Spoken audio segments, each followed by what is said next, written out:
Quick, like and subscribe to always have zero ping and good loot in Fortnite.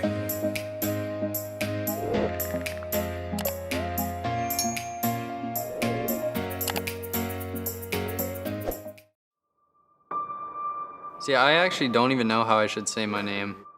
This is your moment to set it straight. If you want to be Bugha or you want to be Bugha. I mean, it's always been Bugha, but like it sounds right, like Bugha, but like Bugha, I don't know. Hey guys, I'm Bugha, Fortnite World Cup champion and 2019 Esports Player of the Year. What you'll learn in this series is an overview of all the skills in Fortnite. We'll break down an entire game from early game, mid game, late game, and most importantly, how to get that win. We'll talk about my routine. The more practice that I do, it makes it more instinctual and it makes it so it's easier to do in game and I don't mess my edits up. We edit out through the top right here and RPG them once. I'll go in depth about my 2019 Fortnite World Cup experience. After I had won, I threw my headset off, I jumped up, all the adrenaline was rushing through me. We'll talk about building meta, teamwork, communication, and the roles that you play on a team. Okay, right here. Yeah, Straight, they have no map. Overall, my advice to players is to have confidence. Yes, I'm ready. If you're looking to get better at Fortnite, my advanced class is where to start. I also gotta applaud him being able to just remain calm. Because if that's me, I'm freaking out. I turn right, there's a wall, I'm like, that's it. The storm, just take me now. I guarantee after that play, he was 100% freaking out because that was actually insane. I've never seen 216 points on top. My goodness. We're now breaking the 200 mark. I mean, In the best position for this next zone already. They've now got to make this massive rotate. It looks like the taxi is going to be the best option. Definitely. Now remember, you can take this off the side of the cliff with no damage. If you want to take no fall damage. Wait a second. Okay, so instead they're going to go with the shockwave. This is actually really smart, right? It shows that they don't want to give away their position. They don't want to just jump down and show everyone, hey, we're right here, come fire at us. Instead, they're going to come in with a much I guess subtle approach, right? They're gonna come flying in, and by subtle we mean subtle in the Fortnite world, right? Flying across the sky off the cliff and dropping down to base up. An explosive grenade blasting you out of your bills and landing is actually the subtle approach, funny enough. And it looks like one of them didn't go perfectly, though. I have a feeling it's gone a bit astray for someone. I think usually when you use these shockwaves, if you bump into each other mid-air, someone's trajectory gets stopped. And I think that's what happened, unless this is an entirely different team. But no, it was Haz, an entirely different team falling down the mountain. And maybe perfect timing from Bizzle there, deciding to initiate that rotate when another team was dropping to, again, have the subtle approach to take the attention off their rotate. Because yeah, as much as the taxi is, it gets a lot of attention. If you're driving a taxi off a giant cliff, you're going to get a lot of eyes on you. 100%. And that's the reason why it makes so much noise, and it's really just a firing target to call least. Talk about Kanata being able to win most fights on his own terms. Looks like Kanata has got his back against the wall here. The pressure coming in. This one not necessarily being in favor of his team, as Chaotic and Paper now have to back up. It all of a sudden had the focus of Rokane's team on the side start to fire in, and that probably saves them for a moment's breath here. Big pot, though. They do have big pots. They have med kits. Okay, they have everything they need to come back. It's going to be all right. But what's more important is getting to this next fourth zone. The fact that shots are coming in, I mean, they're burning through that precious material. You're not going to find much of it anymore moving forward. And what a shot there as they find Chaotic. He was left behind, and Pandoosh is going to collapse onto Paper in the feed. So that's going to wipe them completely out the lobby.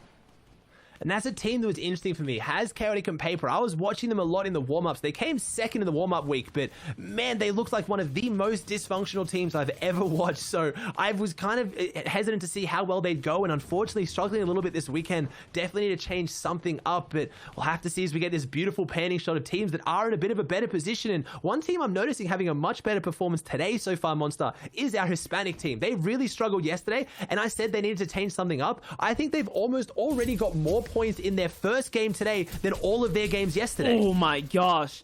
Definitely, and Elise showing just that. Remember, this is your NAOS champion right here. He won this with, honestly, against all odds. Another region, he's going to follow up again. He's going to find Ecto too. My gosh, that's going to be his third elimination just this game here. And looking and judging by the side, it's only him and P-God in the run right now. Oh, no.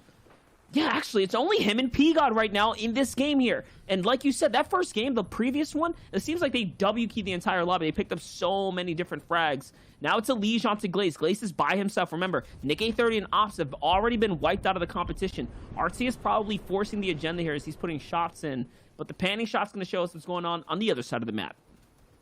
Yeah, it shows how big the day 2 can be. They had 23 points yesterday in 6 games. They have 24 now, just going into their second game. So they've reassessed, they figured something out, and it's definitely working, as we've got a whole bunch of teams that need to do that with Sav, Zayt, and Stretch. I don't think they need to figure something out. Once they leave spawn, they're looking great as Clix, Bizzle, and Illest in a bit of a box fight right now, which is where Clix and Illest shine. I'm just gonna have to start combining Every this team name because every time you say this tripping me up too team much. Maybe let's just go with Clizzle. This is Clizzle, and they're definitely running through a team right now in the box next to him as they're trying to find even more eliminations. Illest doesn't even have any shield right now, but still confidently holding that purple pump shotgun out, ready to do some damage as it looks like they clear out this low ground when they're in half-half. So this is a situation they need to hold this area down here because they got a very good zone and they don't want to give it up.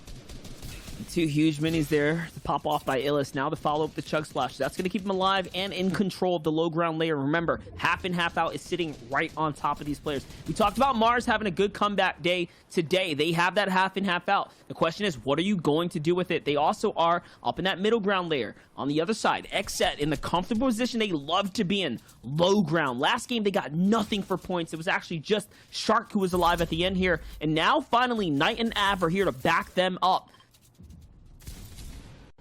They're on the low ground as well. They've got the shockwaves. So I haven't seen this team actually have shockwaves often. We talk about how good they are on the low ground, but maybe an actual attempt to go for high ground or a bit of a higher layer here, as they really are just comfortable down here in what is builds not even high enough to kind of, they have to duck under the builds, but this is where they play best. As this team now, unfortunately, rotating late, it is P-God. We were singing their praises, but unfortunately, game 2 not going as well as game 1. Still a decent performance, going down 16th, but I'm hoping AV, Rogue Shark, and Knight can really make something of this game and show why I have so much faith in them as a team. When they make it to endgame, they normally perform, as they also get rotating zones now. So they've got everything they need to close this one out.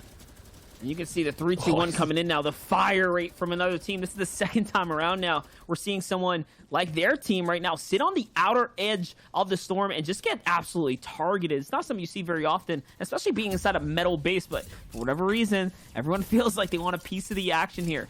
We haven't seen Storm Surge really trickle on this game, but not that we're not going to see it at all. That doesn't mean that it can't still be a factor. There's 44 players left alive right now, and this moving zone's about to start closing. Here it is. As I talk about it, there goes the ticker. They are 11 below. This is the biggest hurdle for the Xset crew, is finding the tags. 2 eliminations is showing you that it's not enough. You need more. These are important moments right now as they are pressuring all around. Still, nothing yet, and they're trailing behind. 80 damage below now. 30 seconds remain. They need to. 13 players are not going to go down here, so they need to find some damage. This is what Knight and AV are going to try and do on the backside here. When we talk about roles of trios, you're seeing it perfectly here. You have Shark at the front, building the tabs, getting their team in, and then you have AV and Knight just trying to find as many eliminations as they can on the backside, and using that time they've been given by Shark building for them to just eliminate anyone around them, as they're still now in the 8 below, so they're getting some damage in, but it needs to be more. And there it is, 170 onto Rocks. That's one way to get your Storm Surge with a heavy purple pump shot. He's back down there now, though. 2 HP and no Knight falls, so bit of a misplay. He got the elimination he needed, but he goes down as we now see Clizzle on the high ground now. Clix, Illest, and Bizzle now raining down damage, and it's not Saf, Satan, Stretch. I don't know what's happened to them. They had Doom's loot, they had everything they needed, but it looks like they weren't able to capitalize. Yeah, it's already changed hands. Illest actually concluded the elim onto Saf, and you can see Clix now has the infinite gauntlets up above, and he's putting that big pressure down. So high ground was already taken by Bizzle and Illest here now, and it's theirs, and the mythical loot is theirs as well to do with. You just saw Creo for a second bounce across the bottom portion of the map. Bugha and Jamper are still in the game too. Avery as well, so that's a full team. I see Acorn and Slacks. Now it's looking reminiscent to day 1. The same big names coming in here for this second portion now.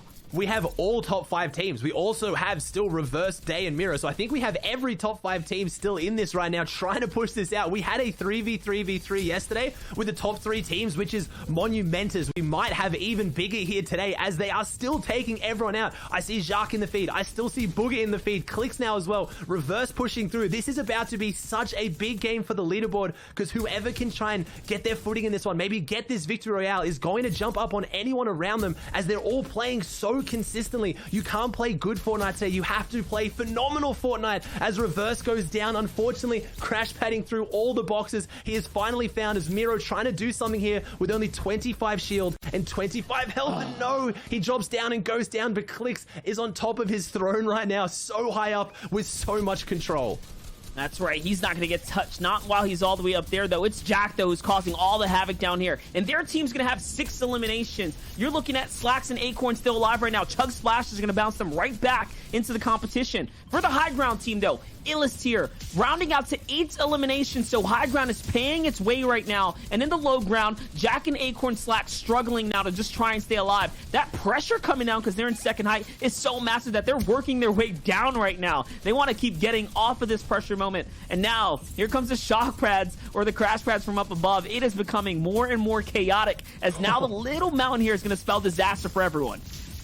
It is, with those Dooms Mythics just putting so much pressure down. All the splash damage just funneling those teams down and down. You've got Illest now raining crash pads down. They have shockwaves. This is going to be such a small hill that feels like a massive mountain to get up, as Jacques falls, Pendush falls. Everyone's going down. Haji, Acorn are so far back in this one. Illest working his way down. This is where Illest shines. When he's working his way down, he has the advantage. He will not miss a shot as he takes everyone out of this lobby. Clix is on top. Illest is down there. So is Bizzle. Illest looking to close this one out, and I don't even know if they'll able to get the last elimination, as they have had such a dominant end game, and they close it out. All 3 players alive on full health, full shield, just the most dominance you can possibly have, with 13 eliminations. Clix getting 0 of them on the high ground. See if they can pull it off here. It's a bit of luck with the zones, but even if you build up for that high ground in half, and then the next rotating zone pulls the opposite, you can use the mobility you have, like shockwaves, like bounces, like crash pads, to go from one height to the next height. So definitely worth pointing out, as Day, Miro, and Reverse, obviously, I don't know, maybe checking out the VODs monster, are just in tune with that too, as they're trying to put their position on high ground as they get the rotating zone, and now they have all the advantages in this lobby. And you're noticing that the team across, which is Bucky, Kira, and Kanata, they're building outwards. So they're trying to set something up here. They're trying to find a way to open up the playing field so they can get a free rotate and not necessarily be all cramped up on top of Reverse 2K, Miro, and Day. Both of which are very much fighting for the same spots here. They want that top dog slot by the time this tournament is concluding. Big players are trying to make the rotate here. Gush is going to go in and get beamed out the sky. Here's the perspective from Reverse 2K. Finds every single one there. He's actually scrambling. I think he's trying to pick up the loot. Potentially, yes, there goes the rest of the team. They're following up beautifully now. Yes, they're jumping down. They want this gear. They want this follow-up, this impact, this refresher. Can they get it, though? Yeah, Miro didn't have an idea where the body was. Reverse 2K is the one who's going to go ahead and lead the push now. Ooh, oh, beautiful gosh, angle. The angles my this gosh. team is finding. Yeah, they're finding beautiful angles through here on the mid ground. I was going to say, this is big for Reverse, Day, and Miro, but it's also big. They've joined a new org, Team New Age, so they're really expecting to have a big performance here. It's very rare that orgs are able to sign entire trios to their roster to try and pull something off. As Day goes down here, Miro comes up, the 80 tag, jumps through, takes down TJ. Bit of payback on the VSB boys, takes him down. As they're going to have to keep pushing through this one. As I'm looking at the feed, and I'm seeing some big names still in it. Smack still up there as well, and they're back together. Day gets revived. They have the splashes and they have shields, but not a lot of meds, as Clix is Bizzle and Illest, Clizzle on the low ground. Paper there as well, though. So Paper and Haas and Chaotic looking to jump up, and they need to have a big performance to break in that top 15. Yeah, and Clix actually just booked it on Clix. So Clix is by himself. He's off in the distance. Illa's trying to make his own rotate through the zone here. Nico's going to put a bouncer down as well, trying to stay alive. He's just a one-man army, though. Only a single elimination. Playing the medkit here. That's a good timed medkit, too, but he's going to have to commit now as the zone's going to go overhead. So losing the lead on that one. Let's see how it's going to play out. Here's the 100 health. It's going to go right into that health pocket now. He's got plenty of time on the rotate. Harpoon in tow as well. He's still chilling here. He needs all these points. These are teams that are on the bubble, guys. Haji, the newest signing to TNA. Pandush on the other side. They are counting on Nico right now to literally clutch up so that they can qualify through to be a top 15 team. Nico's doing a great job of running, though. We're talking about the bubble teams, the big teams in this too. I saw Kanata and Avery both get eliminations back to back as Nico finds one of the hearts. If he can get this finish here, he does. That's paper. That's 2 of a full trio. He dips before he takes down Chaotic, but with rotating zones, I think he's going to get that double finish, but he needs to survive until it comes out. Nico having such an insane solo performance right now. I know that skin. I know who that is. That is AV on the other side of that wall. I saw the Tony Stark with the double sword back bling. Oh, and he takes down Chaotic. That's the full trio wipe. Nico just took down the entire trio. Chaotic, the last member he needed to take down. He was coming for a bit of revenge, but like we said, there are some literal sharks on this low ground. We do have AV, Shark, and Knight down here somewhere as Nico doesn't care. He's pushing forward. He's trying to find what he can out of this game now. 4 eliminations on the board. Only 20 builds left. He's opting to hold this low ground, but he's getting in such a good position as he takes down Voil. Nico, what are you doing? This is such a good solo performance. 5 eliminations. Big pot of minis. Jamba, Avery, Boogie on the high ground. Probably going to win the game, but Nico clutching up so many points on the low. And he's doing it with a blue pump shotgun. A rare shotgun is all he has here. Another one's going to fall now. It's Miro as he concludes that one as well. Follows up really quick. 6 eliminations so far. Harpoon's still keeping him alive. And the Siphon's going to keep him in this running too. Remember, he does have material now. Trying to do something massive. He's already done so much. Can he find another one? It'd be ridiculous to ask for more. But we need it because you need to qualify. And yes, he finds a big body shot. One more is all it's going to take. And no, it's not. And the game is going to close there with Bugha, Avery, and Jamper with the final eliminations.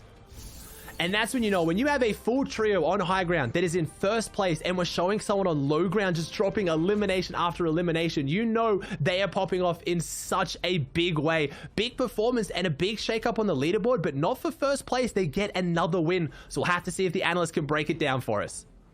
Hey, man, but before we get there, though, we get to sit on our faces for 2 more seconds and just absorb it, because that was quite the end game there.